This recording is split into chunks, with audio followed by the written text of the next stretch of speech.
Of all the stories that reached me in France from the UK, the one that shocked me the most was the passing of a man I've met a number of times, a very gentle and thoughtful, intelligent man, a comedian, Felix Dexter, and he's getting a fair amount of coverage in the newspapers this weekend, isn't he? Absolutely. I mean, this is a beautifully written piece in the Sunday Telegraph, just looking back at his life. He passed away from myeloma, a form of bone cancer, and I really remember him from The Real McCoy, which ran from, I think, 91 to 96. It's a real part that's just etched in my brain from my childhood.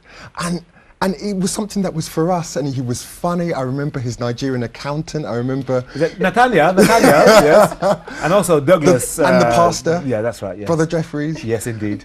Just wonderful, real characters that he brought to life, larger-than-life characters. And reading this, I mean, there was partly nostalgia. There was partly the beauty of a really well-written obituary is that you learn things that you never knew. I didn't know that he was a dramatic actor. Yeah. That he'd worked at the Royal Shakespeare Company, that he'd worked at the Bill, Casualty, had done the Far Show. He had a real range. There was a real richness. He was a real talent, so it's a massive loss. And he had so much more to give. A number of comedians, both from our communities and from outside, have been saying he was criminally underused, because I mean he's done a lot, as you can see there.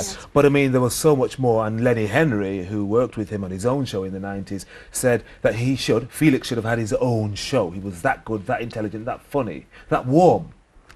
No, he was absolutely lovely. As Alexis said, again, it's just that memory of him from shows like The Real McCoy, and it's very, very sad. I heard another comedian made a joke a few weeks ago about Lenny Henry having to die before another black comedian got a spot. Yes, I remember that. Yes, I heard about that. Yeah, and you know, that's the reality of the situation. There are so many people that are underused because there's this idea and a number of different media that, you know, you've got your black person, tick. That's it. And they think your appeal is too narrow, whereas they give white so-called mainstream comedians any number of platforms. There are some people like David Mitchell who run about 4 or 5 shows at the same time. Absolutely. Plenty of panel shows and so on. I agree, criminally underused, and that was brought out here.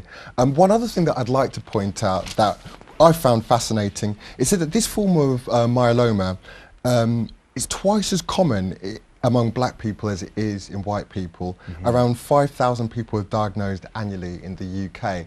I had no idea about that. I really, really didn't. And if nothing else, it's good to raise awareness of that type of issue, just to see that that's what he died from and we can know more about it.